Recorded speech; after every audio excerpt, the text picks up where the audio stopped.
Olá, gente boa aqui do canal, Paulo Maués Corrêa, mais uma vez com vocês. Já perceberam que o ambiente está diferente, né?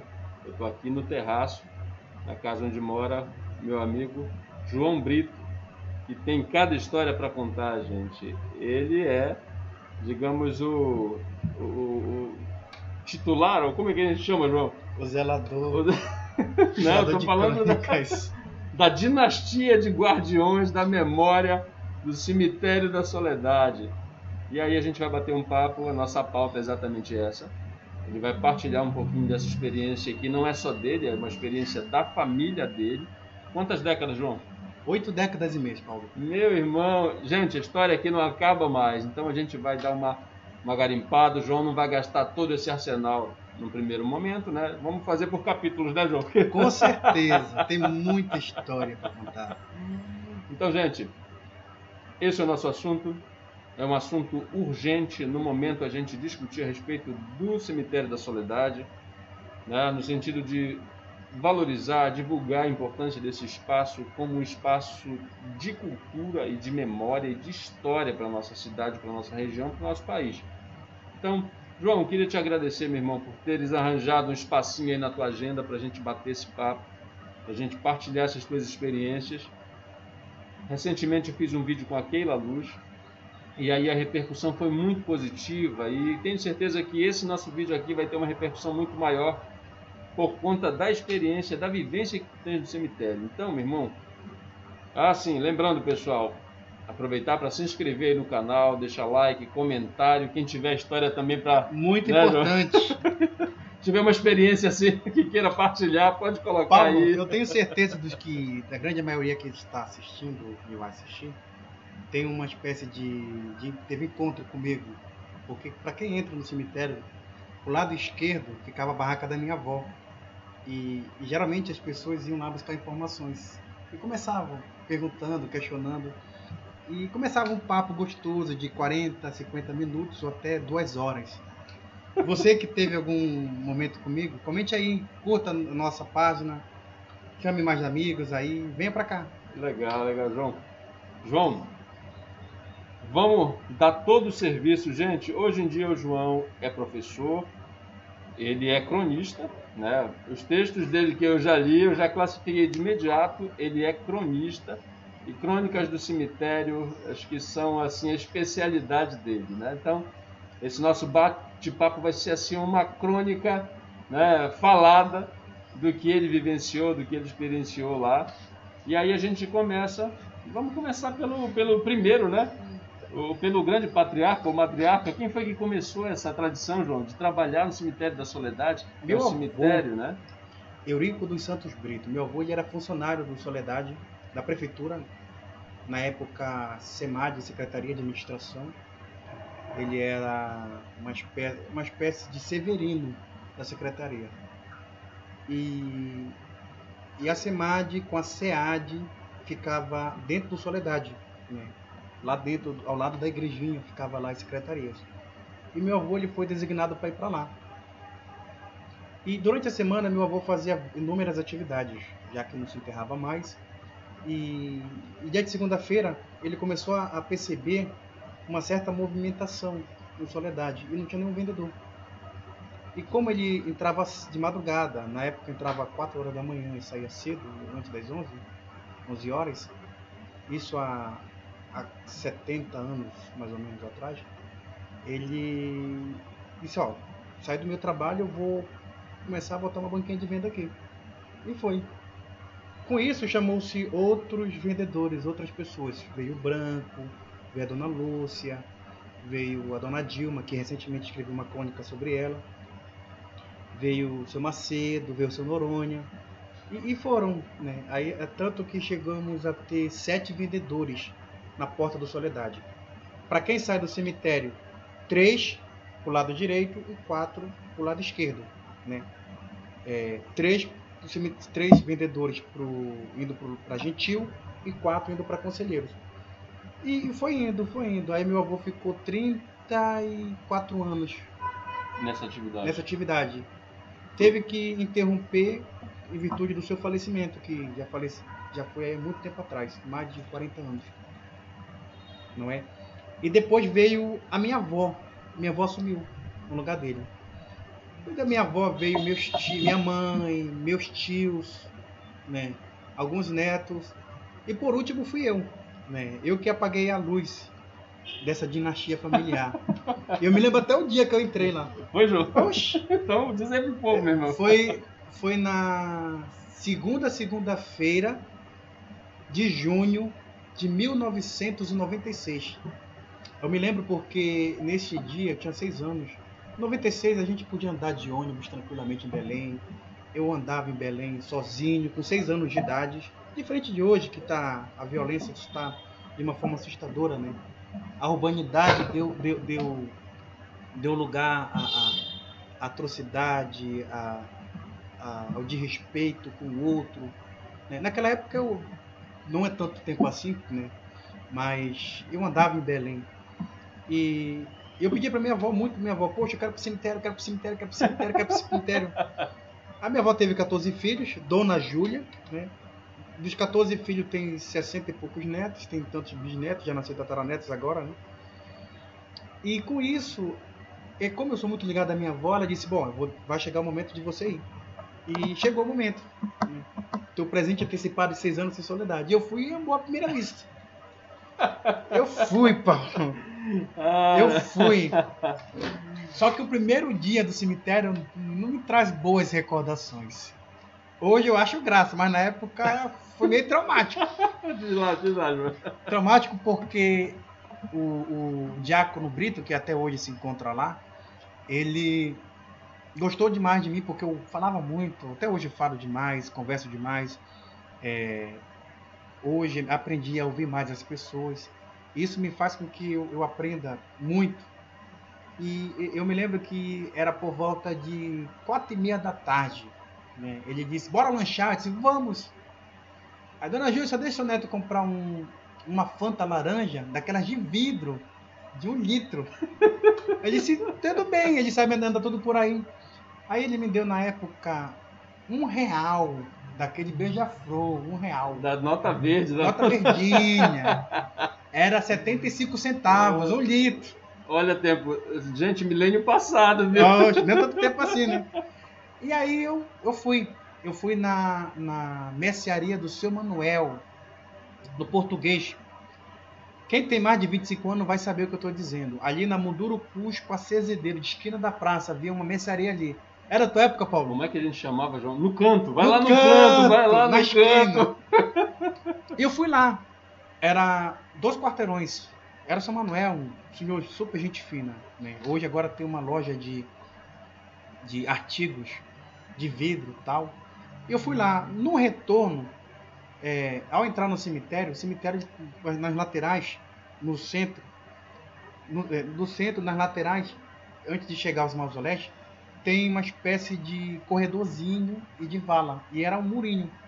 Eu, moleque travesso, fui querer me equilibrar, fazendo tipo um trapézio. Botei o refrigerante na minha cabeça e fui. Chegando perto da castanheira, eu me desequilibrei e adivinha que caiu no chão? Pá, era uma vez uma Fanta. Era uma vez, e era a última. Poxa! Esse Manuel fechava às 5 horas da tarde. Caramba! E aí, poxa, todo mundo esperando lá Fanta, e a minha avó me esculhambou, tu não vem mais, eu fiquei triste, eu chorei. Acabou-se que tinha uma Yamada, não tô fazendo até propaganda Yamada, ali na Cezedeiro. Não, mas ela tá precisando, vamos fazer como... A Yamada ali na Conselheira, ao lado do Banco do Brasil, com a Presidente Pernambuco. Aí foram lá, compraram refrigerante e tal, e a gente acabou lanchando. E eu comecei a gostar, eu vi aquilo no cemitério e disse, que coisa fantástica. Na minha cabeça, que coisa fantástica, que coisa maravilhosa, mágica, né? Parece a Caverna do Dragão, da época, né? A gente assistiu. Muito oitentista, noventista, Oxe, né? Eu disse, que coisa maravilhosa. E meus primos, quando eu cheguei em casa, né, perguntaram, e aí, como é que foi lá? Eu disse, foi bom demais, foi legal demais. Mas, e os fantasmas? Que fantasma lá nada, rapaz? Fantasmas são vocês que ficam aí quando acordam. Coisa assim, eu me lembro desse dia por causa desse fato, não é? E foi me acostumando. Aí eu comecei a ir de segunda-feira com a minha avó, depois da aula, claro, não é? uma das exigências que a minha avó fazia era com que eu frequentasse a escola, que na época eu tinha acabado de entrar na escola Tiradentes, ali na Mundurucus, entre Padre Tique e a Pinagés. E do Tiradentes eu ia direto para lá. Tirar minha roupa lá, trocar minha roupa lá. E foi indo. E sabe o que é engraçado, Paulo? Hoje, com 30 anos, com uma experiência de vida assim, pouca, mas profunda, da transição da infância para a adolescência, eu tinha vergonha. Eu adorava o cemitério, mas eu tinha vergonha de estar ali. O pessoal usar os colegas. Né? A zoação. Hoje é bullying. É bullying, né? Era sacanagem mesmo. Na época, encarnação, sacanagem. Mas naquela época, com 9, 10 anos, eu tinha uma espécie de repulsa. Eu gostava de estar ali, mas eu não queria ser visto. Né? Eu me escondia quando passava alguém. Conhecido. A porta do colégio. Oxi. Até uma certa vez passou um professor meu, inspetor, hoje ele é até coronel, Tenente Raposo, passou lá uma segunda-feira de 1999, com 9 anos, ele chegou com... Por que tá se escondendo aí? Militar, né? Bora, sai daí! Tu não tá roubando nada! Tem porquê? É isso que tu aprende no Tiradentes? Eu fiquei todo assim, tímido. Né? Aí aprendi. Depois dessa, meu irmão. Oxe. E de lá pra cá foram dias e anos memoráveis. Soledade para mim traz uma lembrança assim inestimável. Ver o Soledade hoje do jeito que está, abandonado, depredado, esquecido, é uma tristeza assim profunda. Eu conheço cada pedaço do Soledade, cada mausoléu, cada túmulo, como um médico legista conhece o corpo humano.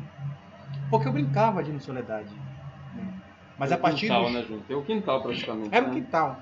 Eu gostava de apanhar manga e caía manga, opa! E descascar e comer. Comia manga. Eu comi manga do cemitério Soledade. Ah, mas e o necrocherume? Não tem. Não tem nada de necrocherume. É adubo, João. É adubo.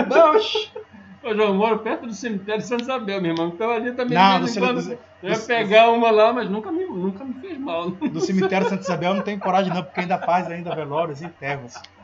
Mas do Soledade eu cansei de comer manga. Cansei de comer manga, banana, abacaxi, uxi, deixa eu ver aqui mais, que a memória... Tinha lá atrás, principalmente porque o pessoal tinha feira, ainda tem a feira, né? O pessoal jogava muito frutas, sementes e botava. Crescia, né? Ameixa. A minha experiência com ameixa foi no cemitério Soledade, lá atrás. E foi uma experiência fantástica. Eu me lambuzei. São memórias afetivas que eu trago que são inestimáveis. João, bora dar um recadinho pro pessoal. João, se tu me permites uma correção, tu falaste a princípio que tu apagaste a luz. Aí eu acho que não é bem verdade, né, meu irmão? Tu trocaste a vela por um holofote. Porque eu acho que hoje em dia tu tens mais condições de dar visibilidade a esse espaço, que é um espaço de afetividade para ti, porque tu conheces o valor daquilo tudo, né? Então eu queria saber o que tu fazes hoje e como é que o teu trabalho repercute no sentido das pessoas conhecerem mais, conhecerem melhor esse espaço que é, praticamente invisível para uma parte da população, que simplesmente tem como referência, não, é o cemitério, a parada do ônibus, não conhece nada do muro, da grade para dentro, né? Eu queria que comentasses um pouquinho o teu trabalho hoje em dia. Paulo, hoje eu sou formado em filosofia, né? Com uma experiência em história, um pouco em letras, porque eu cursei letras de Libras na UFRA, mas a minha formação acadêmica é filosofia. E pelo fato de ter passado em 3 faculdades, e atualmente cursando Direito, eu pude ter um olhar mais acadêmico em relação às minhas experiências e em relação à Soledade. E também, assim, eu pude conhecer outros estados através dos estudos, né? Através da leitura. Principalmente em Minas Gerais. Um dos lugares que me marcou foi Ouro Preto, Tiradentes, São João del Rei, Ouro Branco, que foram Mariana. São as cidades que eu fui. E dentre essas cidades, além de Belo Horizonte, Ouro Preto e Mariana tem na parte alta dessa cidade tem um cemitério idêntico ao Soledade. idêntico ao Soledade. Curioso. Idêntico ao Soledade. Quem já teve a oportunidade de Ouro Preto e passar próximo desse cemitério sabe o que eu estou falando. Não é? A gente tem o Resoleta, que fica em Buenos Aires, na Argentina. Mas aqui perto, aqui em Minas Gerais, aqui do ladinho da gente, tem um cemitério de Ouro Preto de Mariana. E lá, os túmulos, mausoléus, idênticos aos nossos. Eu fiquei muito feliz de ver o cemitério bem equipado, bem estruturado, bem revitalizado, bem administrado. Não pode acender vela nos mausoléus, não pode sujar, não pode pichar. Mas ao mesmo tempo me deu uma tristeza de lembrar do meu. Na comparação, né? Lembrar do Soledade, né? Do ponto turístico riquíssimo que nós temos. Pois é. Né? Um povo que não valoriza a sua memória, a sua história, é um povo sem identidade. Quem é você hoje sem o seu passado, sem as suas experiências, não é? Você pode não acreditar se existe vida após a morte, se tem espiritualidade ou não, se há um misticismo ou não, além do carnal. Mas é inegável que tem uma cultura, que tem uma história, que tem um passado. E você não pode negar isso. Quem nega seu passado, nega o que você é hoje. Nega o seu presente. Né? E eu fiquei muito angustiado. Eu me lembro que eu fui para o hotel, principalmente em Ouro Preto, e eu chorei demais. Chorei porque Belém é uma potencialidade de uma cidade turística e a gente não vê valorização. Eu já tive a oportunidade de conhecer 17 estados, centenas de cidades, né? A literatura, a filosofia e o direito me proporcionaram isso. Estudar, ler, te leva além. Né? Eu pude ir, porque fui para congressos, para eventos, fui convidado para dar palestra em outros lugares. E com isso eu pude conhecer essas cidades. E um dos lugares que eu gosto quando eu chego numa cidade é cemitério. Perdão com trocadilho, eu peço perdão aos mais sensitivos, aos sensíveis, mas sou tarado por cemitério. Tarado numa concepção assexuada, né? Uma concepção psicanalítica, usando um pouco da teoria de Freud. É que nem o ex-governador, ex-prefeito Hélio Gueiros, que disse que era tarado por doca, né? Oxe, é isso, não é verdade? No sentido de gostar do espaço. E assim, o Soledade me traz boas recordações. Lá eu pude amadurecer. Foi lá meu primeiro trabalho. Depois do que eu levei da esculhambação do professor, do tenente Raposo, né? Um grande abraço se ele assistir aqui a gente. Eu acordei um pouco para a vida. Aí eu comecei a trabalhar. 9 anos de trabalhar. Lavar carro, vigiar carro, lavar túmulo, capinar. Hoje, 9 anos, inconcebível uma criança. Mas eu trabalhei, peguei pesado. Minha avó não disse nem não, nem sim. É direito dele, se ele quiser. E eu quis isso. Né? Isso me trouxe o valor de que as coisas que a gente quiser, a gente precisa conquistar. O merecimento vem pelo seu esforço, não de ninguém. Não é de governo, não é da família, não é de ninguém, é seu. O que é seu, você tem que conquistar. E eu corri atrás. Né? Aí eu fui começar a lavar os mausoléus. E quando eu lavava os mausoléus, era engraçado que eu conversava com quem estava enterrado lá, com quem foi enterrado. Mas, mana, como é que foi isso? Por exemplo, tem um túmulo, para quem entra para o cemitério da Soledade, para o lado esquerdo, próximo passando ao palácio da família Chermont, perto da Preta Domingues, atrás da Preta Domingues tem um túmulo lá de uma família. Não a vaidade, mas sim a saudade. A saudade, né? Famoso. E é um dos túmulos que eu mais conversava, porque chegava freguês de vela, né, da minha avó. Poxa, eu queria lavar um túmulo. Eu posso lavar para o senhor, mas tu é tão pequeno, eu lavo, não tem problema. E naquela época, R$20 era como se fosse 150 hoje. Era uma fortuna. Era uma fortuna. E o que é R$20? Uma criança, então. 9 anos. Né? E o que eu fiz? Eu fui. Um dos primeiros túmulos que eu lavei foi esse. E eu disse que eu chegava lá na hora de lavar tal. Mas, mana, o que esse Toboff fez para construir um túmulo tão bonito, dizendo que não a vaidade, mas não a. Mas sim a saudade. Ele aprontou, não foi? Ele te chifrou. Imagina só a mente da criança de 9 anos, Paulo. Pô, já estava investigando ali, né? Nelson Rodrigues, o negócio. Né? Começou aí eu fui. Né? O outro túmulo que eu gosto demais, na entrada, pro lado esquerdo, tem o túmulo do Capitão Mário Guerra. Atrás dele tem outro que tem uma árvore, que tem um galho bem retorcido. É um dos mausoléus mais belos para mim, porque ele traz uma vasta interpretação existencial, usando um pouco aqui a filosofia existencialista de Sartre, de Camus, de Kierkegaard, um pouco do próprio Freud, Dostoiévski, né?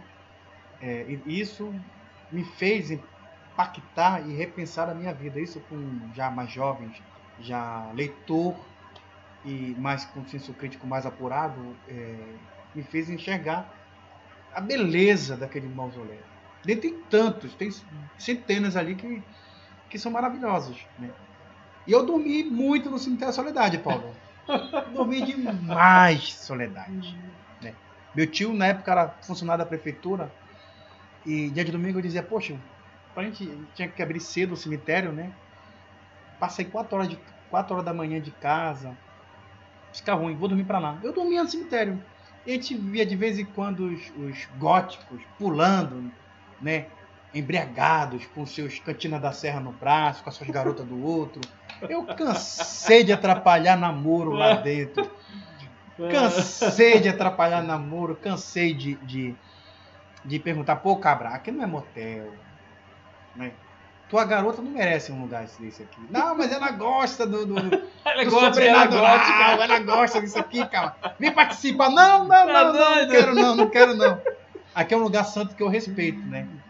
E cansei de pedir para grupos centenas de vezes. Eu passei 22 anos no Cemitério da Soledade. Passei 2/3 da minha vida, para quem tem 30 anos, né? E eu vivenciei muita coisa, entre as quais essa, de madrugada, pedir para que jovens pararem de festejar dos túmulos. Que não acreditassem, que eles gostassem do lugar, beleza, mas não para fazer aquilo, né? Ali. Para mim, ali é um lugar santo. Santo pela questão espiritual, santo pela questão cultural, santo pela questão memorialística histórica e afetiva. Era um de respeito.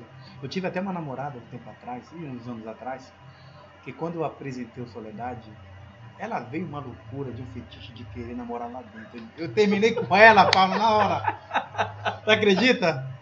Agora ela tá sabendo se ela assistiu a gente. Ela vai saber. Eu disse, aqui não, nem pensar. Aqui não dá. Gente, bora contextualizar um pouquinho. Quem não conhece o cotidiano dos nossos cemitérios na capital paraense, talvez esteja um pouquinho perdido. O que acontece? Toda segunda-feira há uma movimentação de uma religiosidade popular, que é o culto às almas. As pessoas vão, tem 2 formas, né, de efetuar esse culto. Elas podem, sempre pedindo uma graça, né, João? E aí as pessoas vão e acendem uma vela, ou no cruzeiro, ou numa sepultura em específico. Existem várias formas de você, a graça alcançada, retribuir, né? Pagar por aquela graça. Uma delas é acendendo vela. O João trabalhava vendendo velas e orações também, né, João? Orações, mas depois a gente começou a dar. Ah, legal. E aí, outra maneira é mandando lavar e reformar os túmulos, né, João? O que é interessante, Paulo, é que às segundas-feiras as pessoas iam para acender vela para as almas. Quais eram os túmulos mais visitados? O Cruzeiro, que fica bem no centro, né? O Cruzeiro, Menino Zezinho, Raimundo da Picança, Escrava Anastácia, Preta Domingas, Januária, Mariana, Isabel Leite da Silva, Cícero, né? Menino Cícero lá atrás, tem o Menino Mariano, tem os 2 irmãos, tem muitos. Com o passar dos anos, né, foi diminuindo. A gestão pública deixou-se de ter um olhar mais atento, de de limpo, né, de mandar limpar, de zelar pelo espaço. Mato crescendo, tiraram a guarda municipal, tiraram lá as secretarias. Isso fez com que as pessoas deixassem de frequentar o Soledade, com medo de assalto, de abandono. Né? Na nossa região, na região amazônica, é cultural as pessoas irem ao cemitério dia de segunda-feira. Né? A igreja recomenda dia de segunda-feira para rezar para as Santas Almas. A Igreja Católica Apostólica Romana recomenda que às segundas-feiras ofereça-se as Santas Missas, em especial as almas do purgatório. E na Amazônia criou-se uma espécie de rito, né, para os católicos, para os ubandistas, para os adeptos das religiões afros, para os espíritas. Também, né? E, por incrível que pareça, alguns evangélicos iam no Soledade orar. Eu já vi kardecista, católico popular, eu já vi evangélico, eu já vi espírita, eu já vi ubandista, eu já vi monja, eu já vi inúmeros adeptos de religiões ali fazendo seus ritos, né? Ligando com o sagrado. Né? E ateus muitos ateus, mas com um humanismo assim excepcional, uma visão de vida assim excepcional. Eu conheci muitas pessoas ateístas, né? Que gostavam de Soledade, que gostam de Soledade, que iam de segunda-feira pelo lugar, pela paz que o lugar oferecia, pelo recolhimento, uma espécie de divã. Eu, algumas vezes, eu me sentia mal, alguma decepção, alguma traição, algo que eu queria não conseguir, e a gente sempre se sente mal, né? A gente não pode acumular essas coisas, porque senão, se a gente não dizer, a gente traz, o que a mente não fala, o corpo padece. Se a mente não diz, o corpo adoece. Né? E com quem eu ia conversar? Lá no cemitério, com as almas. Com os túmulos, não é? E dia de segunda-feira havia uma movimentação imensa. Paulo, é engraçado que eu me lembro, estamos em 2020, 21. Se eu fosse hoje vender vela no Soledade, eu não ia vender uma caixa e meia. Uma caixa de 24 pacotes. Seriam 36 pacotes. Né? Aquele pacotinhozinho que tem no supermercado, com 8 unidades de vela. Quando eu fui para o Soledade, em 96, eu me lembro que a minha avó vendia 34, 35, 40 caixas de 24 pacotes. E na época era 30 centavos. 30 centavos. Houve desvalorização, inflação, enfim. Mas uma das coisas que fez com que diminuísse o número de visitantes no Soledade foi a insegurança, o abandono do Soledade, a questão de assalto, do perigo. E boa parte das pessoas, além disso, claro, também mudaram de religião, deixaram de ter interesse. Né? Cada um tem o seu jeito, credo, né? A sua forma, o que levou a não deixar de ir. Mas é inegável, gente, que o Soledade é soledade. Soledade é um parque, museu a céu aberto, assim, de valor inestimável para nós de Belém, para nós paraenses, não é? Eu sou tarado por cemitério. Bom, toda cidade que eu visito, eu dou um passeio no cemitério, porque é paradoxal a gente dizer, né, que é história viva, mas né? Apesar de só ter gente morta, né? A minha esposa até assiste. Hoje nem tanto, mas quando nós estávamos namorando, 3 lugares assim, eu posso ter formação filosófica por esse filósofo, 3 lugares que não é que eu gosto de estar lá, mas me faz me sentir vivo, faz eu sentir o impulso, a intensidade da existência humana. Cemitério, hospital e velório. Não foi à toa. Gosto não se discute, né, João? Mas é isso. Não foi à toa que a minha pesquisa em graduação em filosofia pela Universidade Estadual do Pará foi Dor, Sofrimento e Morte nos escritos do filósofo alemão Arthur Schopenhauer. O Schopenhauer, ele trabalha muito a questão do viver a sofrer, do pessimismo, né? E eu tive experiências traumáticas na minha vida. Eu ouvia muitas pessoas. Pelo fato de estar no cemitério, eu chegava a conversar em média 4, 5 vezes com pessoas. Eu cansei, perdi o número de ver moças, rapazes, indo para o cemitério, pegar uma informação, sentava lá. É engraçado que eu tinha a minha cadeira para sentar, porque não dá para ficar o dia todo em pé. Não, aí é... Né? Sentar lá na minha cadeira, minha barraquinha e tal, cobertinho. Depois da aula, lia meu livro, ia para lá, ia ler meu livro. Chegava cliente, eu interrompia e voltava. Chegava as pessoas para pedir uma informação. E quando chegavam, ela gostava, dava o banco, sente aí. Já e ficava 40 minutos, 50, era um papo. E assim, eu acredito, eu sou católico apostólico romano, sou cristão, praticante, e eu acredito que Deus me usava para que aquela pessoa pudesse parar e voltar a reescrever a sua história. E Paulo, ali no Soledade, eu atendia, eu não sou profissional da área da saúde mental, tá bom? Mas quando eu digo atendia, no sentido de acolher pessoas que iam para o cemitério para se suicidar. Eu me lembro de um rapaz que ele se decepcionou num namoro. Inclusive o pai dele, a família dele era dona de uma grande fábrica de refrigerante de Belém. Que não vale ao caso dizer. E aí ele se decepcionou com problemas familiares, soube que a namorada dele traiu e tal. Ele estava com uma arma lá. Ele comprou uma vela, chegou muito, muito nervoso. Aí eu percebi. E com isso eu fui com ele, comecei a conversar. Pra que você vai acender vela? Sempre começava com esse papo. Não sei, pra quem eu quiser aí. O primeiro que acolher minha alma. Mas como é que você vai entregar algo tão valioso para quem você não conhece? Quem é você afinal? Quem é você para entregar algo tão inestimável, tão inenarrável, para entregar para quem você nem sabe quem é? Aí ele se sentiu chocado. Aí eu me lembro que ele falou assim, eu não sei o que é isso, eu nem sei para que presta essa vida. Se você não sabe, é uma oportunidade que você tem de adentrar e descobrir quem é você. Como que você quer que eu te dê valor, que eu te conheça, que eu te respeite se você não se respeita, se você não se conhece, se você não sabe quem é você, sua história, não é? Aí foi que ele sentou, cara, posso sentar aqui? Aí começou a desabafar, ele chorou pra caramba. Aí eu falei, eu falava, ele desabafava, jogou tudo pra fora. E hoje o rapaz, ele mora no Rio de Janeiro, tá casado, fantástico, um abraço, viu? Se você vê, um grande abraço para você. Aquele dia você escreveu um ponto em seguida. Foi essencial.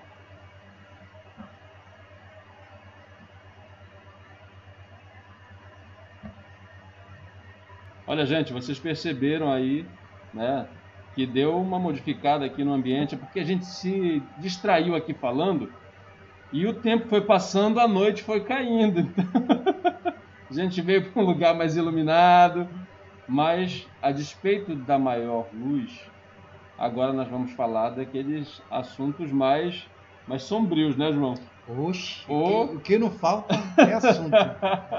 Então, pessoal, o João tem experiências assim incontáveis com o cenário e com os enredos associados a esse cenário, que é o Cemitério da Soledade. Ele vai partilhar alguns desses episódios, só alguns, né, João? Porque mais coisas vocês vão ter realmente é quando o João publicar o livro dele. Sim. Eu já estou botando o sujeito na fogueira, né? Crônicas de Belém. Estou te metendo corda porque esse livro tem que sair, meu irmão. Tem que sair, né? Vai sair. Então, João, vamos dar um aperitivo para o pessoal ficar com água na boca aí para ler o livro depois, meu irmão. Querem seguir? Me sigam na página Crônicas e Afetos Belém, no Instagram, e Crônicas e Afetos, ou Crônica de Belém no Facebook. Lá tenho na base de umas 105 crônicas, a maioria sobre soledade. Só uma prévia do que vai ocorrer. Minhas crônicas têm um pouco de poesia, filosofia, literatura.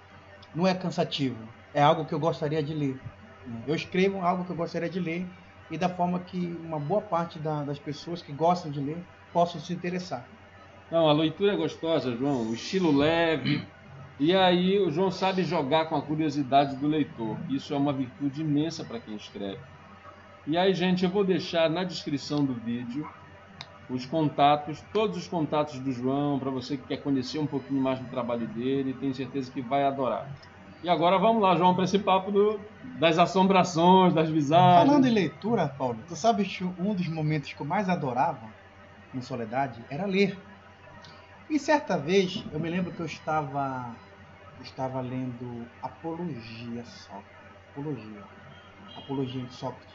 Platão falando de Sócrates. E eu nem vi, a gente está lendo, quando a gente gosta do livro, da leitura, a gente passa que o tempo nem vê. E eu só me passou, acho que 1h30, quando eu vi aquilo. Aí eu olho pro lado, pô, não tem ninguém. O meu primo tava lá na frente, na barraca, eu tava lá dentro do túmulo, assim, deitado. Tava deitado, de boa lá. Claro, eu entrei, pedi licença, posso adentrar aqui no seu recinto, compadre? Até bom, ele não falou nem sim nem não, eu fui lá. Quando eu vi, égua, que isso já? Quando eu vi aqueles zumbidos, entendi, vai dar 6 horas. E a minha avó ensinava que 6 horas é hora de ronda. Hora grande, hora perigosa. Hora perigosa, né? E você precisa pedir licença, né? Mato, cemitério, encruzilhadas, próximo de igrejas, essas coisas, igarapés, praias. Eu aprendi com a minha avó a pedir licença. Eu sou ocupado, perdão aí pela hora e tal. Eu não quero lhe incomodar com a minha leitura. Outro fato interessante é que lá no Soledade tem umas das sepulturas que tem um caixão preservado. E o caixão, para quem leu o Drácula de Bram Stoker, né? É isso. Tem uma parte que ele fala de onde ele dorme, onde ele mora, que é o caixão. Quem já leu sabe. E não é que se assemelha ao que tem no Soledade.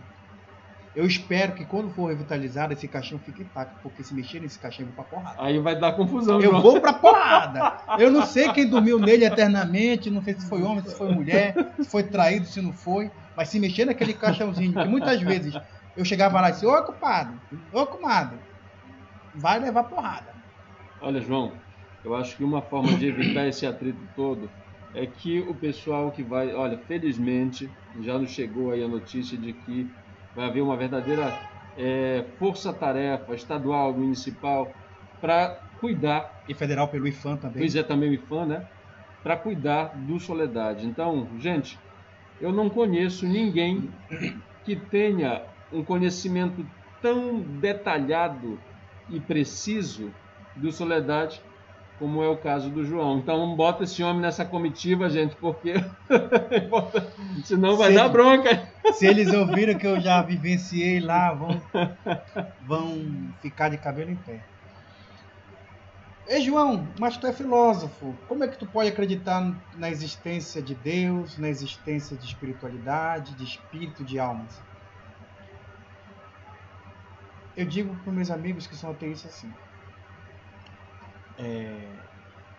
Existem situações na sua vida que você se vê sem saída. Você tem recursos intelectuais, psíquicos e emocionais que não vão te dar respostas e alento para angústias que você carrega dentro de si. Eu cheguei a um determinado momento da minha vida que a minha razão não me dava luz, né? Ou você vai pelo amor ou pela dor, não tem outra. E eu aprendi pela dor a valorizar a espiritualidade, além das experiências que eu pude ter lá no Soledade, né? E com o conhecimento que eu tive, fui apurando, fui fortalecendo a minha fé. E dentro dessa experiência, algo que me marcou profundamente lá no Soledade foi a cura de uma senhora. Eu tinha na época um grande irmão, que eu tenho até contato hoje, ele, que a família dele é muito conceituada no meio político em Belém e no Pará.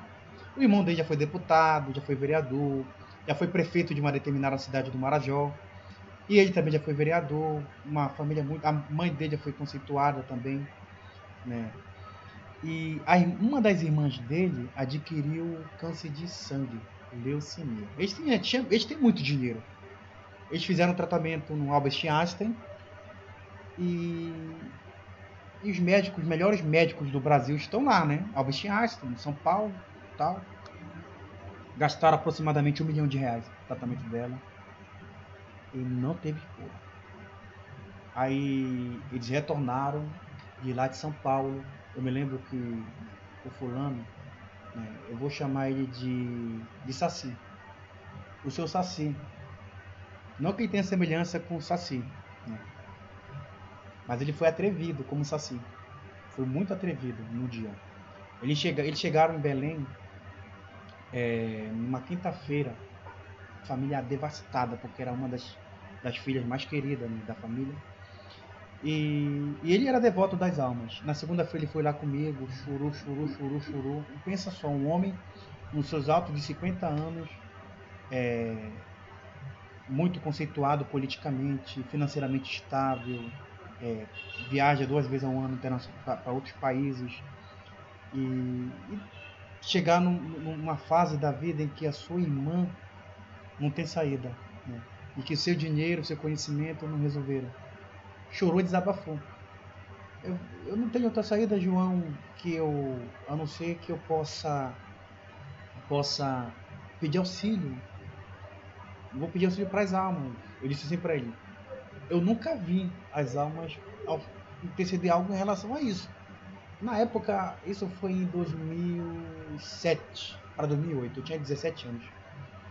Mas se você acreditar que eu vou...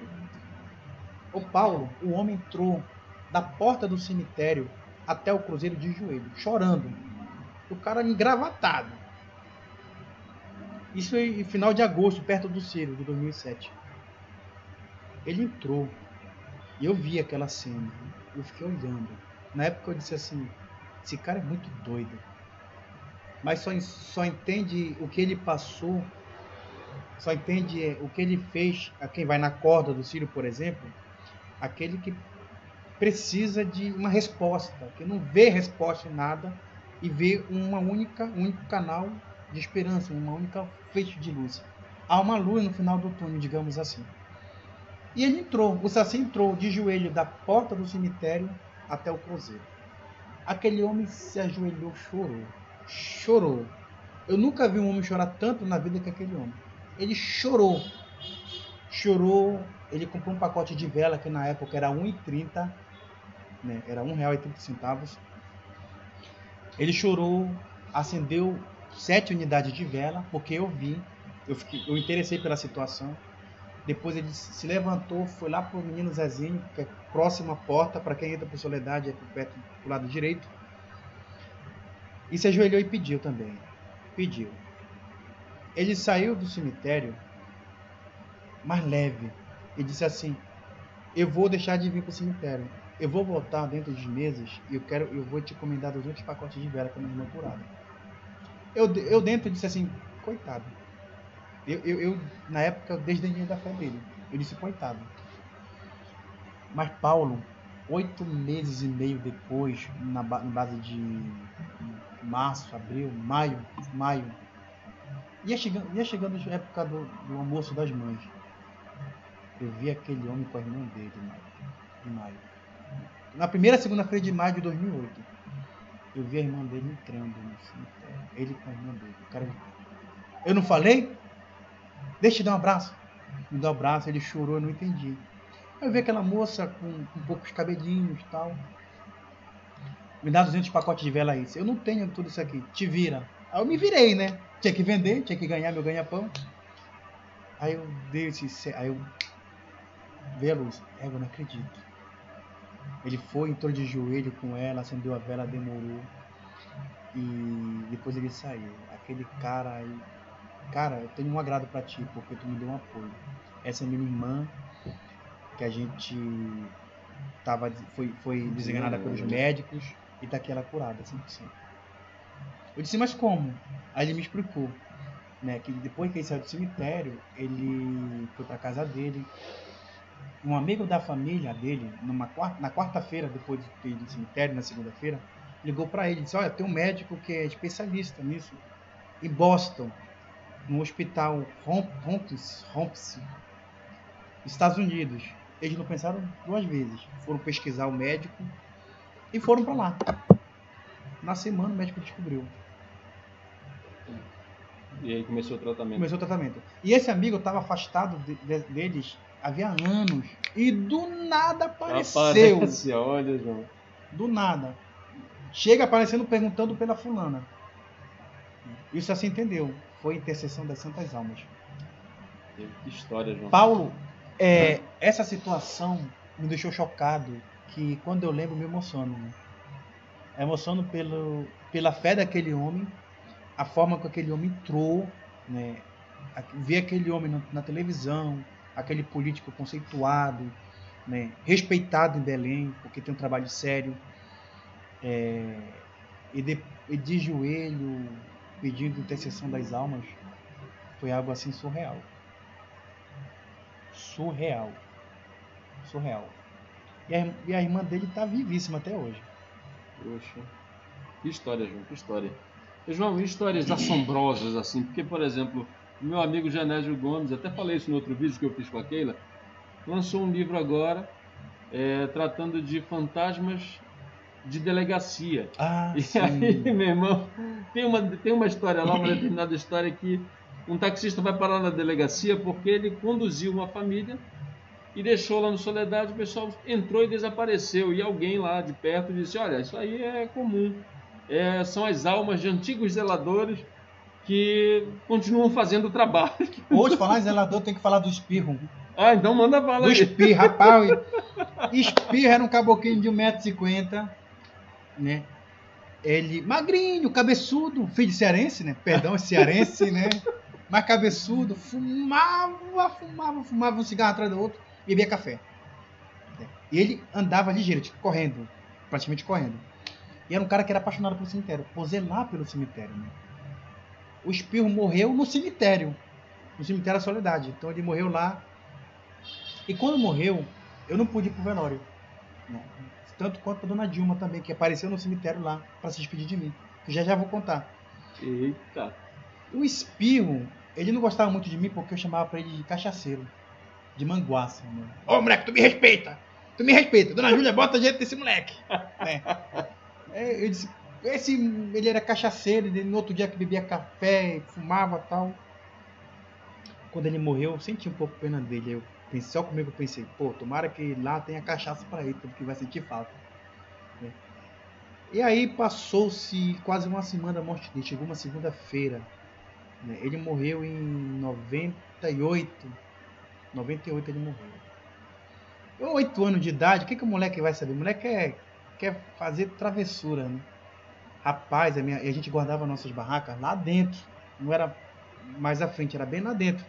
E tinha que passar da capela. E é escuro. Né? E com 8 anos eu tinha um medo desgraçado. Eu gostava da Soledade, mas escurecia, eu tinha medo. Né? E eu fui. Tinha uma barracazinha lá atrás, que nós dividíamos com os feirantes. Ô Paulo, eu fui guardar a barraca, eu só vi aquilo na porta. Pá! E não tinha vento. Eita. E era do jeito, era do barulho, da forma do barulho, como o seu espirro fechava a porta. E eu via, e eu vi. Aí eu fui abrir a porta, não tinha ninguém na porta. E eu vi, mais adiante, passos de gente andando igualzinho do espirro. Mano, eu rasguei correndo pra frente do cemitério. Eu cheguei lá, branco, vermelho, preto, perdão, trocadilho, me mijando. Aí minha avó, que foi, menino? O espirro tá me perturbando lá atrás. Deixa de doidice. Foi uma experiência assim que eu disse, eu não vou mais lá. Eu passei, eu acho que quase um ano pra botar coisa lá. Não, mas uma dessa eu não voltava era nunca. Olha, foi uma situação assim que eu não me esqueço, né? Outra situação que eu pude vivenciar, mas eu já estava maduro, isso foi mais recente, foi 2008, 2007. Foi da Dilma. A Dilma era minha colega de trabalho.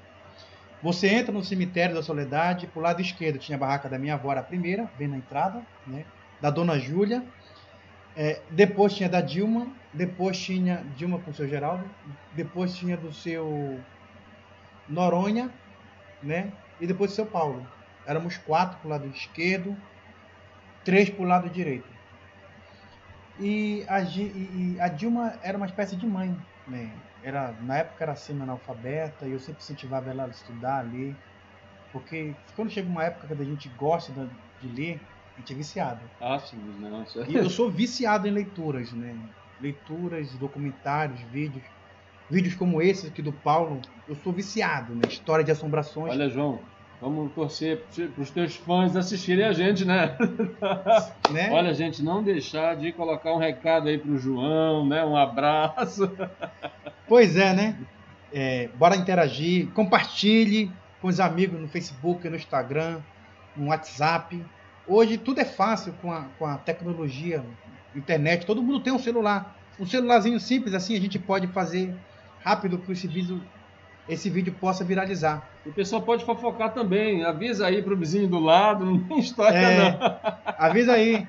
Se você teve alguma história comigo, comente aí, que eu vou interagir com vocês. Legal. E a Dilma, né, voltando ao assunto, de tanto eu pedia para ela, né, poxa, vai estudar, ela entrou para a sala de aula. Né? Então, acho que no EJA. E foi até a 4ª série, teve que interromper pela sua morte. Dia de segunda-feira a gente fechava às 6h30, 7 horas no cemitério, a gente ficava até 9. Entre 7 da noite e 9 da noite a gente fofocava. A gente proseava. Fofocar não, é um termo muito pesado. A gente proseava. E nós conversávamos muito. E ela, por ter o dobro da minha idade, me dava muitos conselhos. E eu, por ter conhecimentos acadêmicos, eu ajudava ela a enxergar o mundo com outros olhares, além do olhar dela de experiência de vida que ela tinha. E com isso, perto de Natal de 2007, se a memória não falha também, 98, de 97 a 98, 2007 a 2009, foram que eu tive experiências assim fantásticas, né? E ela voltando do cemitério, numa segunda-feira de dezembro de 2007, o ônibus freou, que ela morava no Pará, e ela caiu, se bateu toda, se ralou, se feriu, bateu a parte do fígado. Ofereceram atendimento para ela, só que ela não quis ir para casa, estava cansada. Dia depois ela passou mal. Passou 4 dias no hospital e veio entrar óbito. Faleceu numa sexta-feira, mais ou menos.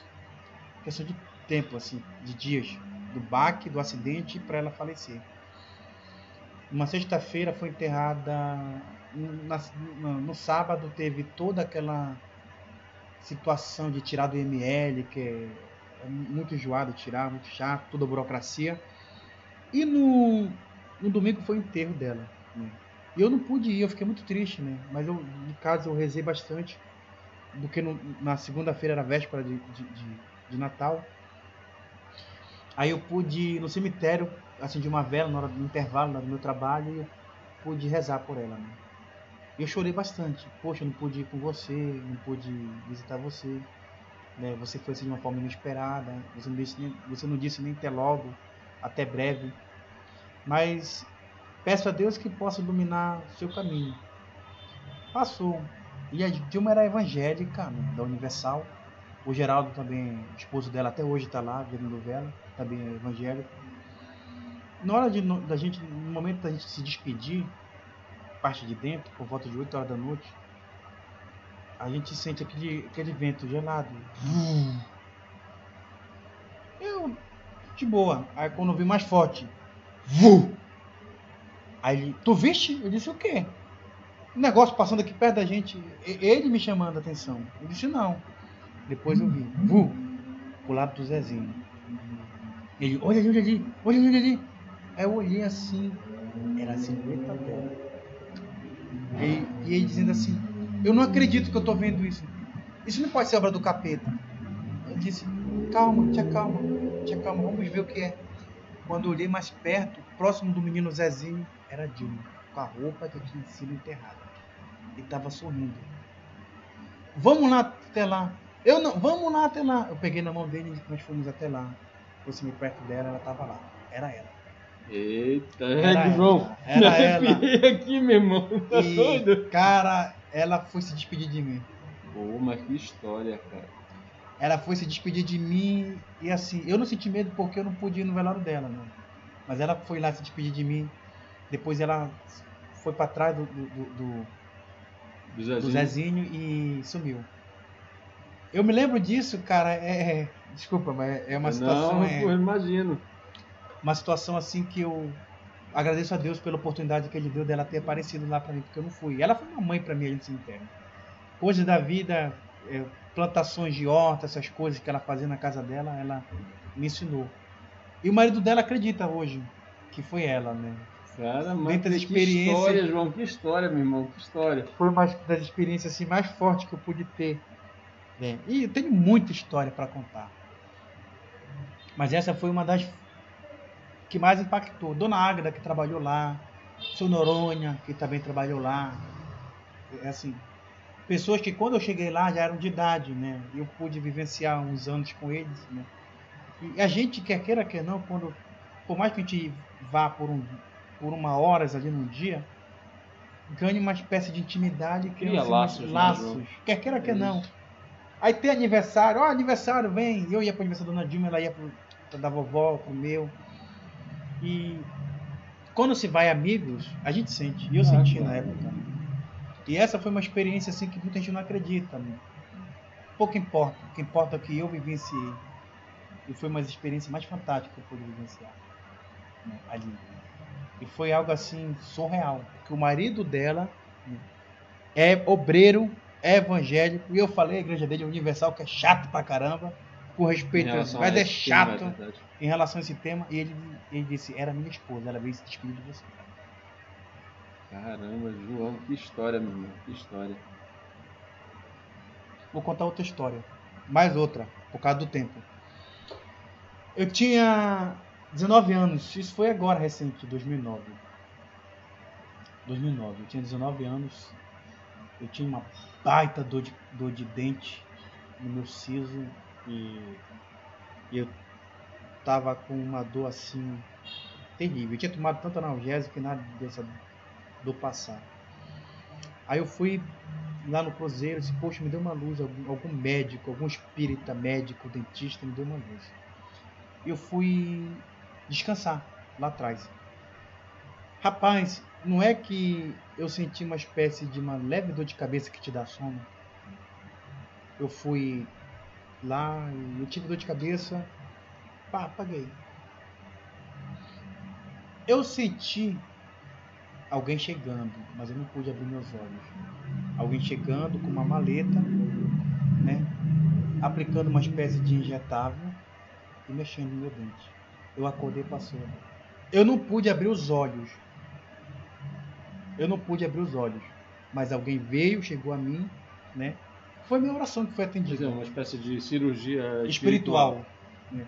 E eu tinha ido, né, no dentista, né, na doutora Geni, e ela não queria arrancar, né, porque não havia necessidade, mas ela me aplicou um antibiótico, eu estava tomando analgésico e a dor não passava. E eu pedi ajuda lá, pô, se tiver algum espírito médico, um espírito de algum dentista que possa me ajudar. E eu fui deitar. Eu não fui dormir, nem cochilar, fui deitar. Quando eu cochilei, vi uma espécie de dor de cabeça que, pá. Aí eu senti. No momento, sabe aquele momento que você está em algum lugar, fazendo alguma coisa, acordado dormindo, mas você sente que tem alguém te olhando? Era isso. Mas eu senti alguém entrando, alguém forte, de postura, deve ser algum daqueles dentistas antigos, né? Chegou, eu ouvi barulho de metal, como se estivesse mexendo em alguma maleta para utilizar algum equipamento, de instrumento de cirurgia. Aí eu senti algo me espetando, aí no momento eu me virei para tentar abrir meus olhos, mas não conseguia, né? E depois eu senti algo mexendo. Tempo depois passou. Aí eu me acordei sem a droga da dor. Olha que experiência. Eita.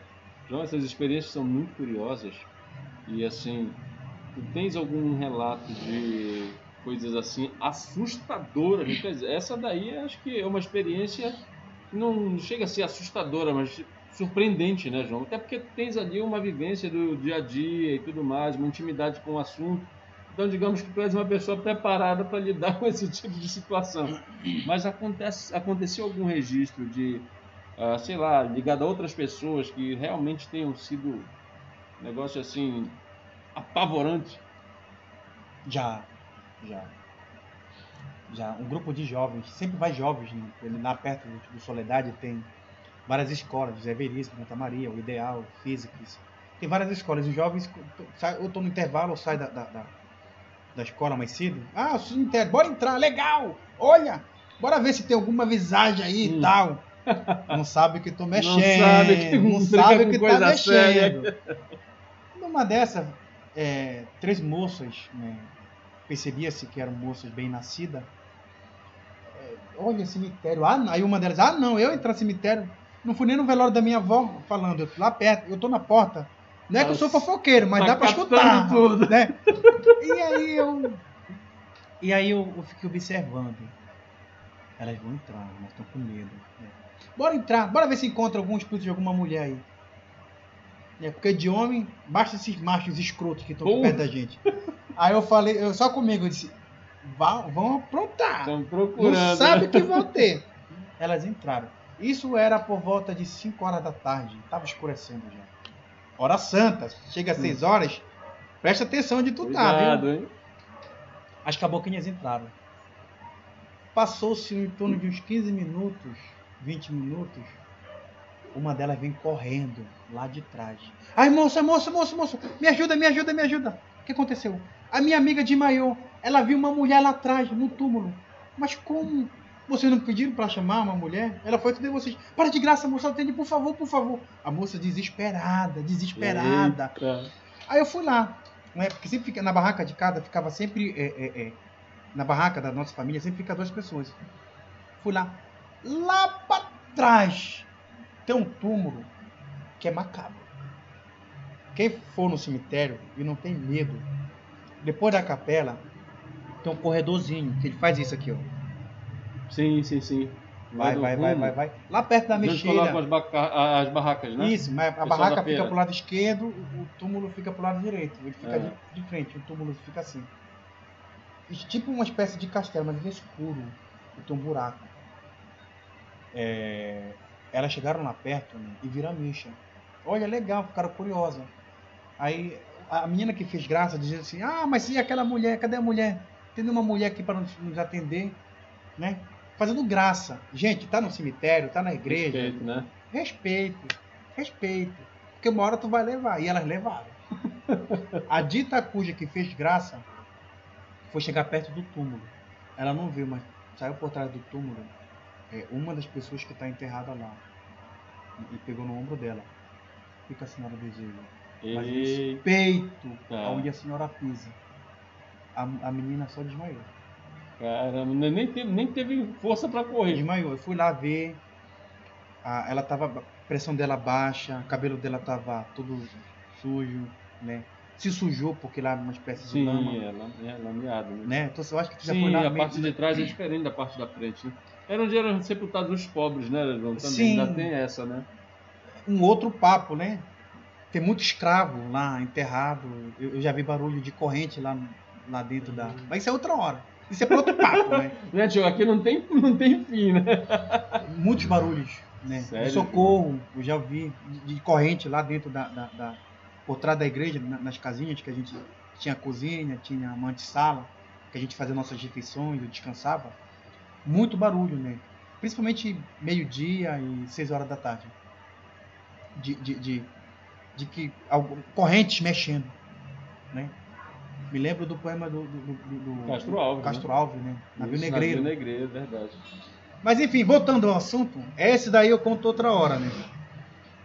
Mas o que aconteceu? A amiga dela começou a chorar. Não, porque a gente entrou aqui, ela queria ver um espírito e ela viu a mulher, aí a outra estava chorando. Aí eu vi uma mulher assim, saiu com uma saia de anáguas, grandes. Moda já bem... Ixi, 1870, por aí. Anáguas, camisas longas, toda posuda, mas com cara de mal. Pegou no ombro da minha amiga, né? Não vou citar o nome. Pegou no ombro da minha amiga. O que a senhora deseja? Tenha mais respeito no lugar que a senhora pisa. Eu corri e ela desmaiou. Aí eu falei para elas, poxa, vocês têm que respeitar o lugar que vocês estão, né? Aqui tem muita espiritualidade rica. Existem espíritos que precisam evoluir, espíritos que precisam ser soltos, né, da terra, da materialidade. Aí eu carreguei a moça, me sujou também, toda suja. Carreguei a moça, deixei lá na sala que a gente tem lá. O que eu fiz? Fui lá na frente, peguei uma vela, chamei as duas moças, vem comigo. Não, vem comigo, eu sei o que eu estou fazendo, vem comigo. Chegamos na perto do túmulo, elas acenderam as velas, né? Rezamos, se peça desculpa. E daqui em diante vocês comecem a respeitar mais o lugar onde você pisa. Aí tempo depois a gente retornou, a amiga dela tinha retornado, Já estava animada, né? O pessoal deram uma assistência para ela, mas a menina estava muito assustada, muito assustada, muito assustada. Ela não queria sair de lá, aí ligaram pro pai dela, né? O pai dela foi lá buscar. O pai dela ainda me tratou até mal, mas depois de ter ouvido a situação, ele pediu desculpa, né? E foi esculhambando com ela. Você tem que ter mais respeito com os lugares que você entra, com o lugar que você anda, né? Essa é uma das situações entre centenas que tem. Centenas que tem. Outro caso, esse é o último. É o Saideira, último. gente, é o último, a gente. saideira. Sempre vai jovens que são descolados. Vou fumar um baseado. Fumar um baseado dentro com do camaradas. Ei, tio, me presta teu fósforo aí que eu vou dar no baseado. Moleque da minha idade chama de tio. Mas tudo bem, né? Mas pra que você quer esse? Eu vou fumar um baseado aí com os camaradas. Cara, presta atenção. Só que dessa vez, ele mexeu com gente que não era pra ele mexer. Quem vai me entender vai ter um certo respeito. Quem eu vou falar aqui? Mexeu com uma das entidades mais fortes que tem na Umbanda e no Candomblé. Mexeu com o Exu. Eita. Exu. É uma grande entidade das ruas, né? Do cemitério, das encruzilhadas. E tem um túmulo no Soledade que fica bem em frente ao cruzeiro, que é dedicado aos Exus, né? Onde as pessoas que são adeptas às religiões afros e afro-brasileiras fazem suas oferendas, fazem suas orações, conversam, incorporam, etc. E eram 3 camaradas de bota, tudo de preto, cabelo solto, com um monte de metal, parece a para-raio, né? Parece a para-raio. Pra que esse exagero? E o camarada que fez graça, né? Eu vou lá. Tem um túmulo aí com um monte de estatueta, eu vou quebrar essas estatuetas. Eu falei, epa, você não vai fazer isso não. Eu não acredito, mas tenho respeito. Respeite o lugar que não é seu. Se você entrar, vou te tirar a força daí. Ah, bora ver. Vou te tirar a força e vou te denunciar. Você não faça, respeite. Aí o outro, não, a gente não vai fazer isso não. Presta bem atenção. Presta bem atenção no que vocês vão fazer. Lá é lugar sagrado. Eu não sou adepto, mas eu conheço. Eu estudei. Respeito, né, a minha avó é ubandista. Eu respeito, tenho um respeito profundo pelas entidades, etc. Os camaradas foram, não é que foram lá fumar uma maconha deles. Aí. Meu cabra, eles vieram de lá, desculpa a expressão, um deles literalmente se cagando. E... O cara que mexeu se defecou. Qual é a moral da história? Ele foi lá fumar, e lá era um templo dos Exus. Apareceu o Exu Catacumba, o Molambo, Caveira e o saudoso, famosíssimo Zé Pilintra. É muito respeitado. Que não leva um desaforo para casa. Quem conhece, quem sabe o que eu estou falando, um abraço aos ubandistas, aos adeptos das religiões afro, né? Sabe que são entidades fortes. E o chefe deles, o Tranca-Rua. Minha avó fala que eu sou filho de Tranca-Rua, né? Eu disse, não sei se eu sou filho do Mauro, tá? Na certidão que eu sou do Mauro. Agora minha mãe andou com outra, eu não sei, vou ter que chamar com ela. Mas brincadeira à parte, o cabra, um homem deste tamanho, grandão, todo musculoso, tatuado, veio defecado. Eles entraram, se sentaram, estavam tomando aquela garrafinha que tem um líquido vermelho, catuaba. Eita. Catuaba. E os caras boa pinta, nós tomando catuaba, foram fumar maconha lá dentro. E apareceram os 3. Eram 4, na verdade, os 4 entidades. E eles falaram, apareceu um assim, assim, assim, assim, outro assim, assim, assim. E outro todo de branco, boêmio. O que veio falar com a gente, falou com ele aí, foi o que estava de capa, né, chapéu e com uma espécie de garfo, mas muito bonito. Pediu respeito, que a próxima vez eles vão desgraçar com a nossa vida, mais que já são desgraçados.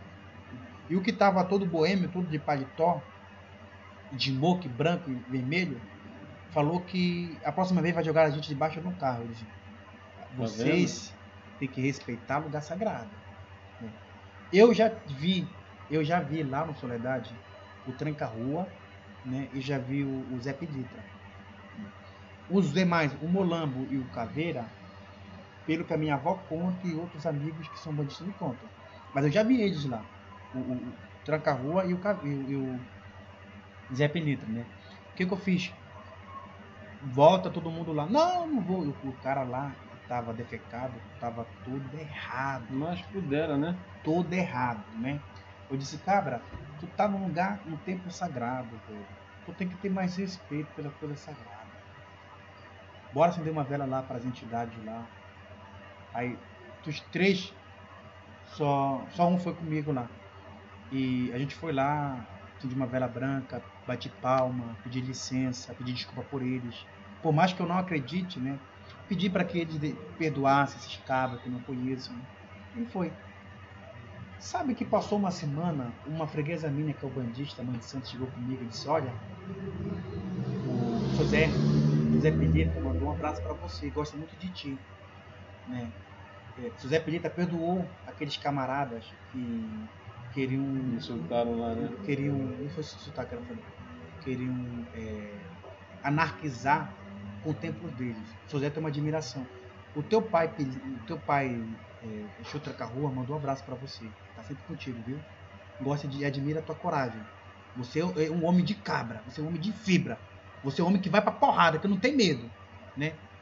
E pelo fato de você ter levado o rapaz lá, ter acendido a vela, pedir desculpa, eles perdoaram eles. Mas da próxima vez eles vão jogar debaixo do carro. Vão ganhar o que Eu acreditei porque eu não contei essa história pra ninguém. E poucas pessoas viram. Pois é, né? Então, essa foi uma das histórias que eu pude vivenciar. Dentre milhares.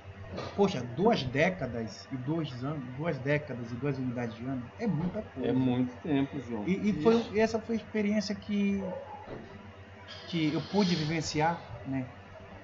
Com os camaradas que desrespeitaram. E centenas de vezes cansei de ver grupos góticos bebendo, fazendo orgia, fazendo sacanagem. Ô, cabra, aqui não, velho. Aqui não. Respeito. Né? Tem algumas árvores lá que são consagradas, que é para Xangô, que é para Ogum, é para não sei quem, para não sei quem. Ô, mexe aí, tem dono isso aí. Mas não tá escrito, não tem dono, cara. Que tá no cemitério, velho. Cemitério é lugar sagrado. É lugar sagrado. Tu tá vendo essa quantidade de gente aqui acendendo vela? Essas pessoas não estão sendo enganadas, elas não vieram à toa. Aqui você vai ver, eu vi médicos, doutores, professores conceituados, um dos grandes neurologistas de Belém, ia muito lá, outro ortopedista, né? Espírita muito ia lá, tão velhos, tão fragilizados fisicamente, não vão, mas acredito que ainda fazem a oração. Não, eu já vi ali, João, encosta carrão na porta, passando lá por perto, encosta carrão na porta, desce, acende a vela, volta pro carro. Não é pessoa, assim, o perfil é muito variado, é de várias camadas sociais. Ali do empresário, do político, do doutor, professor universitário, do aluno, da dona de casa, do gari, do médico, do radialista, do ex-traficante, da prostituta, do viciado em droga, vai lá pedir força para sair. O público que vai lá orar, fazer prece, meditar ou conhecer o Soledade é diversificado. E muito turista. Né? Como eu falo um pouquinho de francês, né? eu pude recepcionar alguns franceses, outros. O meu inglês é mais ou menos, o meu espanhol ele é mais intermediário. Eu pude recepcionar determinados turistas, eles saem daqui impactados, mas triste de ver um lugar tão bonito, tão belo, abandonado, né? No Brasil, porque no Brasil tudo é abandonado, tudo é desrespeitado. Isso lá, isso na Espanha, em Portugal, isso na França, isso na Bélgica, na Suíça, isso era um museu, né? Professor, médico, policial não pagava, o estudante não pagava para entrar, o resto pagava. Porque isso é memória, isso é história. Como é que vocês deixam assim isso? Patrimônio nosso, né? E algo que me deixava triste, finalizando mesmo, eu estava na porta do cemitério e cansei de cada 10 pessoas que passavam lá, 6 diziam: essa porcaria tá aberta aqui, demole tudo, transforma numa praça. Para que isso aqui? Né? E aquelas pessoas que paravam para perguntar, eu aproveitava para questionar elas, né? Para ela tirar esse conceito retrógrado, esse conceito abstrato E de algo preconceituoso, né, João? Pois é, preconceito, algo assim tão ruim para a própria identidade dela como pessoa da Amazônia, como belenense. Refriso o que eu disse no começo. Você pode não acreditar, é direito teu, é algo crença, é algo íntimo, né? Mas como homem amazônico e mulher amazônica, mulher brasileira, mulher de Belém, homem de Belém, é seu, tem que respeitar. O que você é hoje como homem vem lá da Belle Époque, vem lá dos índios, né, da mão escrava que construíram e galgaram Belém, o que é Belém hoje. Belém é uma das cidades mais belas e lindas que eu já pude conhecer. Nasci nela. Eu ainda não conheço a Europa e nem a América Latina, mas eu conheço centenas de cidades no Brasil. E dentre as cidades mais belas que eu conheço é Belém. E ver nossa cidade, e ver o Soledade em especial, abandonado. Aqui perto de casa, eu moro aqui próximo, eu gosto tanto de antiguidade, de histórica, que eu moro no centro histórico de Belém. Me mudei. Saí do meu Jurunas, que é algo que eu morava há 20 e poucos anos, para morar na Campina. E aqui perto, aqui próximo, 2 quarteirões e meio, tem a Igreja do Pombo. Está abandonada. Igual a Soledade. Se nós valorizássemos os nossos pontos turísticos históricos, tanto quanto valorizamos determinados artistas, tanto quanto valorizamos o nosso time de futebol. Não que eu não goste de um repazinho e não vejo o Papão dando goleada no Leão. Né? Claro que eu gosto de ver o Papão sarrando o Leão. Mas se nós tivéssemos tanta garra para cobrar dos nossos gestores, como cobramos quando tem disputa política em Belém e no Estado, Belém seria uma potencialidade imensa. Belém é a cidade mais perto do Brasil para a Europa. Um voo de Belém para Portugal, para Lisboa, é 6 horas e meia. O voo Belém para os Estados Unidos, Belém-Miami, é 7 horas. Belém-Londres. Tínhamos voos que iam para essa cidade. Belém, Alemanha, Frankfurt, eram 14 horas de voo. Belém é uma potencialidade, não é? Eu acho que Belém é uma geografia poética, mística, sagrada. Hebraicamente falando, é a casa do pão. Sim, é a casa que acolhe, é a casa que rege. E tem Belém, que é a metrópole da Amazônia, não é? Primeiro cemitério do porte como nós conhecemos hoje, como Soledade, e ter deteriorado é de uma tristeza assim tremenda, não é? Eu ainda vou de segunda-feira acendo vela com minhas almas lá, tal. Não gosto de ficar muito lá, porque me bate uma tristeza ver um cemitério cheio de mato, que já sujeira. Foi que está, né? Teve um tempo que um determinado prefeito colocou uma determinadas luzes. Aquela iluminação de toda uma graça. Égua. Aquilo ali ficou cara, lindo demais. De baixo para cima, as árvores pareciam... Árvores, algo assim... De cinematográfico o negócio. Cinematográfico e de momento macabro. Claro. Macabro. Combinando com o contexto, né? Claro. Macabro. Mas para quem gosta, é fantástico. Na época o prefeito...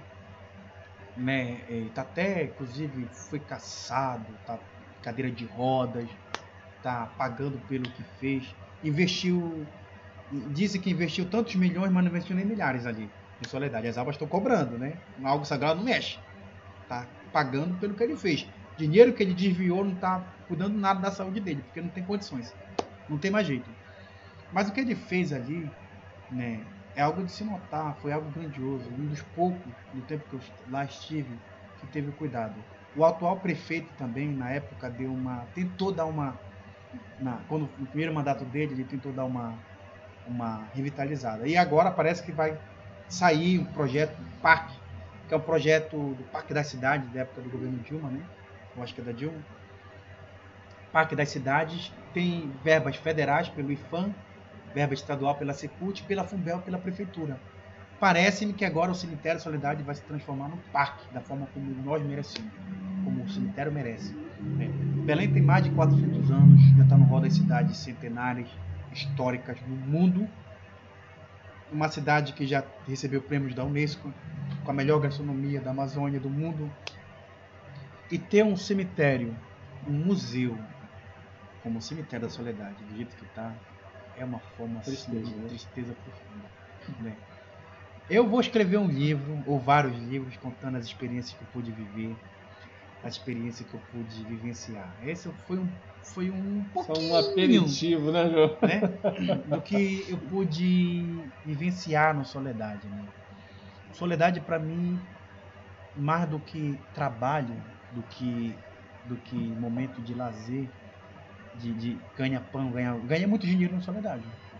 O dinheiro que eu ganhei no Soledade, vendendo vela, limpando sepulturas, que as almas me ajudavam, eu pude pagar minhas viagens. Foi do Cemitério da Soledade que eu paguei minha primeira viagem de avião. Inclusive, o avião quase cai.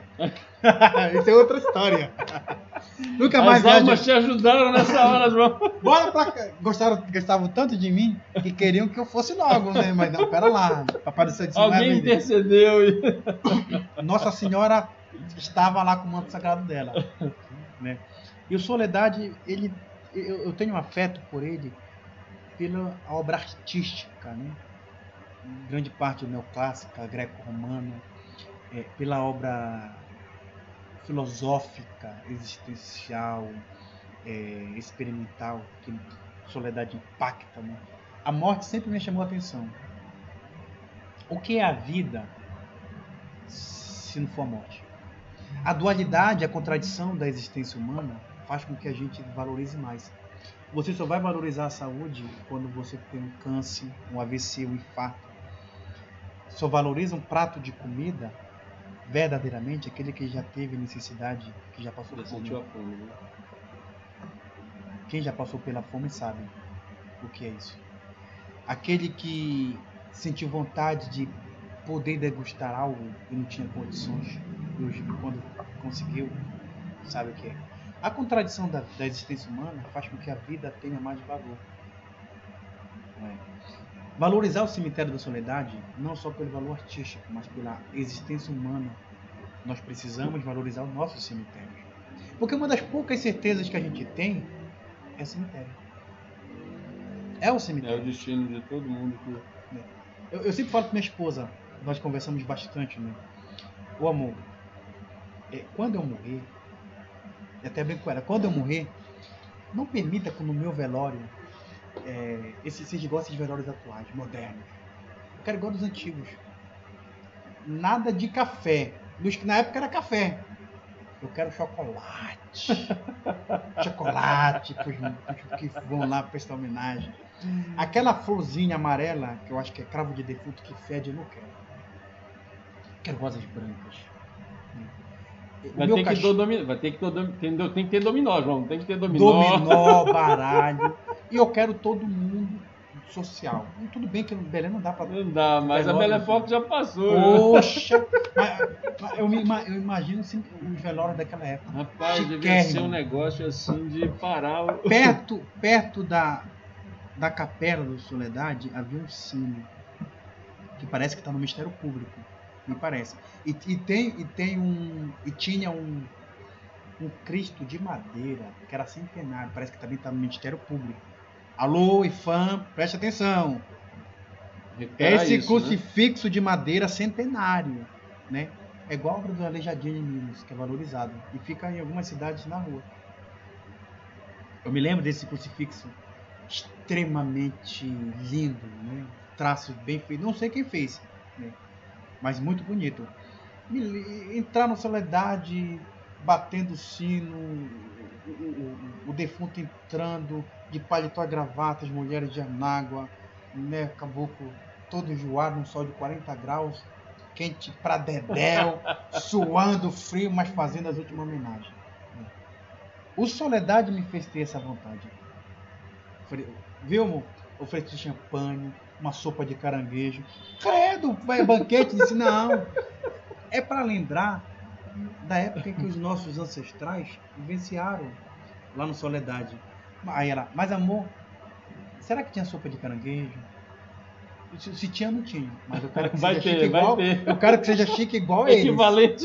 Tem que valer, porque, meu irmão, velório naquela época era algo assim, como se fossem 15 anos. Era um evento social. Era um evento social de envergadura, né? Inclusive tem uns trabalhos muito bons do professor Aldrin. Sim, história, o Aldrin, exatamente. Né? Aldrin Figueiredo. Isso. Então era isso, né? Vamos valorizar o Soledade, o Santa Isabel. Outro espaço que merece Santa Isabel tem toda a atenção. Os mausoléus ali.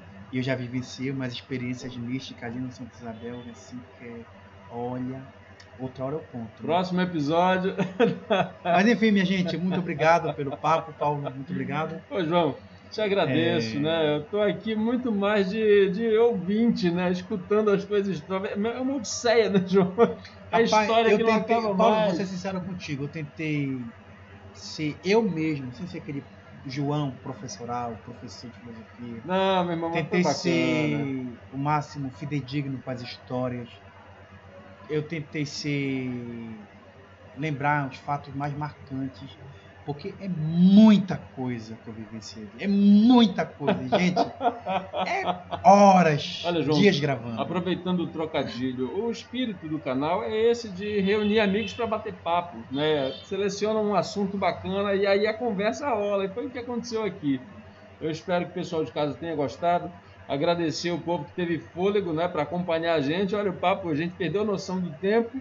Então, gratidão ao pessoal que nos acompanhou. Peço que quem esqueceu, se inscreva aí no canal, deixe like, comentário, sugestões, recado para o João, deixa aí. Quero deixar um grande recado para todas as pessoas que puderam passar comigo lá e sentaram, conversaram.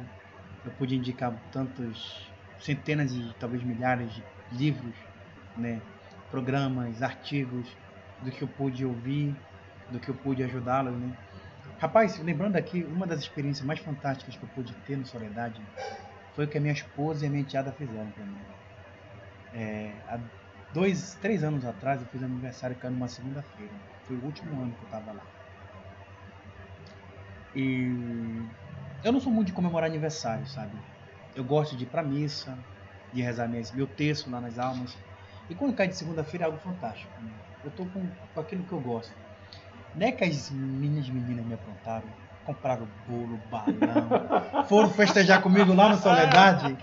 Foi, olha, gente, eu já tive festas de aniversários assim fantásticas, surpresas com dezenas de amigos na casa da minha avó, na casa da minha mãe. Mas um dos melhores aniversários que eu pude ter foi dentro do Soledade, com a minha esposa Raíssa, né, com a minha enteada.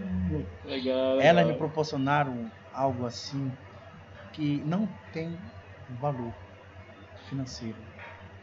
É algo inenarrável. Eu chorei, eu me emocionei. Eu ganhei até um livro que eu queria na época. Batemos fotos. Na hora eu encerrei a minha venda. Isso era 4 horas da tarde, tinha que vender até 7 horas da noite. Acabou. Eu escabei a minha venda. Virou festa. Meus clientes podem ficar com o seu Chico aqui. E eu fui acender vela, rezamos. E foi algo assim fantástico. Né? Legal, legal. Algo que eu levo no meu coração. Porque o Soledade é algo meu. Tem um lugar, tem um espaço afetivo muito grande no meu coração, na minha mente, na minha vida. Não é? Com pessoas que eu amo, que eu gosto, que eu aprendi a conviver. Num lugar que eu gosto. Aí pronto, ainda tinha bolo, né, João? O bolo, refrigerante, suco. pudim, eu sou apaixonado por pudim com farinha. Eu comi meu pudim com farinha lá no Cruzeiro das Almas, né? Acendendo a minha vela, comendo meu pudim. É isso. Ô, minhas santas almas, obrigado por tudo. E a minha esposa falou que sonhou com esse dia que ela tinha que fazer isso lá. E ela foi fazer. Eu acho que foi uma das almas com que eu converso, um dos espíritos Perceberam, que intercederam. deram uma soprada no ouvido. Olha, assim, vai lá com o Zinho lá, com o Negrinho lá e tal. Foi algo assim bacana que eu pude João, muito bacana. Bom, gente, nossa missão é muito comprida. Ela está parcialmente cumprida, né, João? Ainda tem muita história para rolar. Olha o tempo que a gente tem para gravar isso. Não é? Olha, gente, publicamente aqui eu vou fazer votos de que esse livro do João saia o quanto antes, porque vai ser um serviço para a nossa história, para a nossa memória, para a nossa cultura. Então, na verdade, estou dando corda aqui no João para ver se ele se adianta. Professor Paulo, professora Paula Rodrigues, né? Professor Aldrin, professor José, o Sandro, o sacerdote Sandro, Carlos, irmão dele, doutora Helena Nunes. São pessoas assim que passaram pela soledade, que alguns ainda vão, que me incentivam a escrever. Eu gosto muito de ler e o escrever saiu de uma forma natural. Não era algo que eu queria. E uma das formas que me fez escrever bem foi na soledade. Falar do soledade é falar com o coração. O Nietzsche ele tem uma frase, um aforismo que eu acho fantástico. Se fores deixar algo eterno, que escreva com sangue e com coração. Falar da soledade eu falo com emoção, porque a soledade foi algo que eu aprendi a ser homem, a ter responsabilidade, a adquirir conhecimento, a adquirir meu dinheiro para comprar minhas coisas, a pagar minhas viagens. Foi algo que eu conheci pessoas fantásticas, eu conheci milionários, eu conheci pessoas pobres, eu já emprestei dinheiro, eu já paguei lanche, eu já recebi prêmios, eu já recebi políticos, eu recebi a sobrinha do Bill Clinton, foi lá.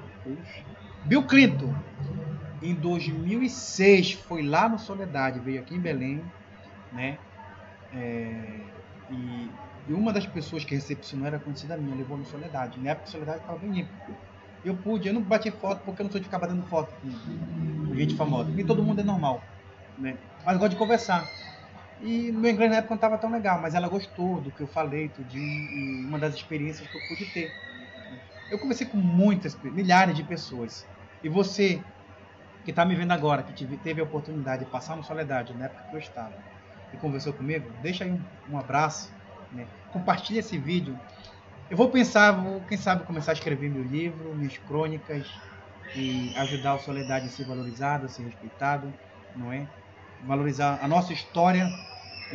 O meu livro tenha tanta força como o canal do Paulo tem, de levar cultura, de levar educação, de levar memória, de levar divertimento, de levar literatura, de levar paixão pelas coisas nossas. É incrível que o brasileiro e o amazônico têm a cultura de absorver coisas de fora, né? E esquecer a sua. É o lance do já teve, né, João? Que é triste demais, né? Já teve. Isso aí é... A gente não pode deixar escapar o Soledade, a Igreja do Pombo, o nosso comércio, a nossa história, a nossa cultura. A gente tem que valorizar. O que a gente vai deixar para os nossos filhos, para os nossos netos? O que a gente vai vivenciar, né, através dele, o que a gente vivenciou? É o que a gente está fazendo agora aqui, esse vídeo, os livros que já foram escritos. Vou começar, prometo, vou começar a escrever meus livros. Né? Coloquei uma corda. E vocês que possam se sentirem motivados a pesquisarem, a visitarem, a escreverem também, a criar outros canais, a incentivar a pesquisar, a incentivar a levar esse vídeo para o mundo afora. Belém do Pará tem coisas maravilhosas para apresentar, entre as quais Nossa Senhora da Soledade. Muito obrigado, estou por aqui e em breve, quem sabe, possamos lançar outros vídeos e outros bate-papos. Né, Paulo? Legal. João, irmão, te agradeço. A gente já está devidamente alcoolizado, gente, tá? Não pode, alcoolizados. Alcoolizados. No meio da pandemia, né? Gente, Acho que o momento apoteótico dessa história do João seria o lançamento do livro dele, tal como aconteceu o aniversário, dentro do Cemitério da Soledade. E aí a gente fica torcendo para que as autoridades realmente façam o que deve ser feito, façam o que estão divulgando que vão fazer, para que a gente possa ter pelo menos a possibilidade de sonhar, João, com esse momento. Porque eu tenho certeza que o Soledade merece, e sobretudo pela tua história que tu mereces, meu irmão. Eu acho que Belém merece mais do que eu. Belém merece, né? Que essa minha experiência, minha vivência em Soledade, possa servir como propulsor, para que os nossos gestores possam olhar com carinho, com que as pessoas possam passar pela Soledade, por mais que não acreditem em quem esteja enterrando, pelo que tem lá de místico, pelo algo espiritual, mas pelo algo cultural, histórico, né? De valorizar o que é seu, de não deixar levar, né? É a música do Mosaico de Ravenna, onde destruiu o ver o peso para construir o shopping center. O meu medo é destruir o Soledade e construir um shopping center. Que nós possamos ter forças o suficiente para que a gente possa lutar, que o Soledade seja ativo, seja um parque, um museu parque de alta potencialidade turística. A gente só recebe turista no meio do ano, no final do ano, no Círio. O turista fica no final de semana do Círio e logo vai embora. Né? Cabra, não conhece mais nada além a do gente circuito tem nazareno, muita coisa. Eu sou guarda de Nossa Senhora de Nazaré, não é? E eu fico muito feliz por receber tantos turistas, mas triste por saber que a minha cidade tem outras potencialidades e não é valorizada. O Soledade é uma delas. Então, minha gente, bora compartilhar esse vídeo, né? Eu prometo que eu vou escrever um livro. Vou lançar. Um dos primeiros canais que vou lançar vai ser no canal do Paulo. Meu irmão, já tá tudo agendado. Olha, a gente lança, João, nem que seja na porta do Soledade, a gente... E ao vivo, viu? Ao vivo. Eu dou permissão, direito autorais para o Paulo lançar ao vivo no canal dele. Não é? Mas enfim, Bacana, um grande abraço a todo mundo. Que Deus nos abençoe, que possamos sair logo dessa pandemia e que as experiências traumáticas e as experiências alegres possam fazer com que a vida seja muito mais leve, tenha mais sentido, para quando nós deitarmos no túmulo, tal qual os túmulos do Soledade, as pessoas possam chorar por nós, não somente de saudade, mas uma saudade de alegria do que a gente fez, do que a gente tocou, do que a gente vivenciou com as pessoas. As pessoas que estão no Soledade, grande parte dos túmulos tem alguma mensagem de esperança, de carinho e amor. Que a gente possa ser também essas pessoas que possam, ao deitarmos no túmulo, fecharmos nossos olhos para a existência, ter alguém que possa chorar de alegria, mas também de saudade. Muito obrigado, que Deus nos abençoe. Gente, brigadão pela companhia, obrigado ao pessoal que ficou interagindo com a gente no chat na hora da estreia. Um beijão para minha amiga Keila Luz, que foi quem me apresentou para o João. Ela é que inventa esse negócio dos memezinhos que colocam aí da Cuca, do Curupira e tal. Ficou legal aquele. É uma parceirona aqui do canal, então beijão para ela e um abraço para todo mundo. Até a próxima, gente. Valeu. Muito obrigado. João. Obrigado.